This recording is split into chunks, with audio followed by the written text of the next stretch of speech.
Hello students, today we are going to learn the diagnosis and control technology of rice blast. Rice blast is also known as rice fever, and hanging neck blast is one of the most important diseases in rice production. First, the symptoms of rice blast. Rice blast can occur in a whole growth period of rice, damaging seedlings, leaves, ears, nodes, and grains, which are called seedling blast, leaf blast, ear neck blast, node blast, and grain blast respectively. 1. Seedling blast. Seedling blast is mostly caused by seed-borne bacteria, which usually occurs before the three-leaf stage. In the first bud and bud sheath, water-stained spots were formed, then the base turned black. The upper part turned yellow-brown, and finally curled up and died. Greasy brown mildew layer grows when humidity is high. 2. Leaf blast. Leaf blast occurs on the seedlings, or adult leaves after 3 leaves. It usually occurs at the peak stage of rice tillering and jointing, and is usually divided into 4 types: white spot type, acute type, chronic type, and brown spot type. White spots. White and round spots where the disease spots are unstable. They develop into acute disease spots when the humidity is high, and then develop into chronic disease spots when the conditions continue to be inappropriate. Acute type. The disease spots are dark green waterlogged, mostly round or irregular, and gray-green mold layers can be produced on both sides. Chronic type. The lesion is spindle-shaped with typical 3 parts in one line.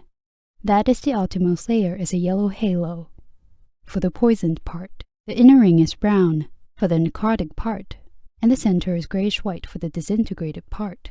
The veins in the center of both ends of the disease often become brown strips, which are called necrotic lines. When the weather is wet, a gray-green mold layer is produced on the back of the lesion. Brown spot type. The disease spots are small brown spots, confined between 2 veins, with yellow halo around the edges. Most of them occur in disease-resistant varieties or in the lower old leaves of rice plants. 3. The festival plague is suppressed, and the dark brown is easy to break. Gray-green mildew layer appears when wet. 4. Ear neck blast. Ear neck blast occurs on ear neck, ear axis, and branch, with irregular spots brown to dark brown. Second, the asexual stage of pathogenic bacteria of rice blast is Botrytis cinerea, a half-known fungus named Botrytis. The sexual stage is Ascomycetes cinerea, Ascomycetes magna. 3. Pathogenic factors of rice blasts. 1. The resistance of varieties is different among different varieties or in different regions and growth periods of the same variety. The disease resistance is weak from the 4th leaf stage to the peak tillering stage and the beginning of the heading stage. 2. Cultivated and managed plants. Poor ventilation and light transmission, and serious rice blast. Lack of oxygen in the soil, poor root development, weakened disease resistance, and aggravated the disease. 3. Climatic conditions. The climatic conditions that affect the epidemic of rice blast are mainly temperature and humidity.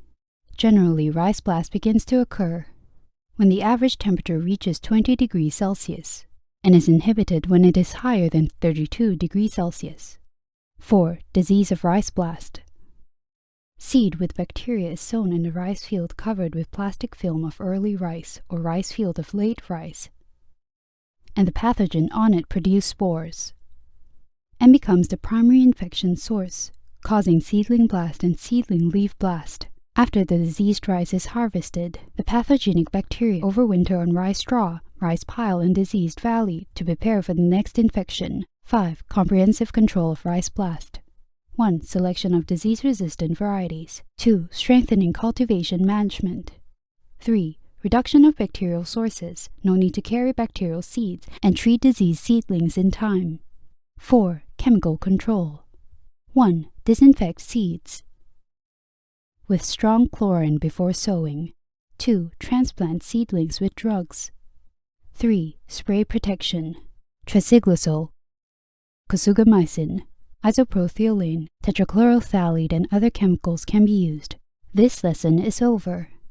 Thanks for watching.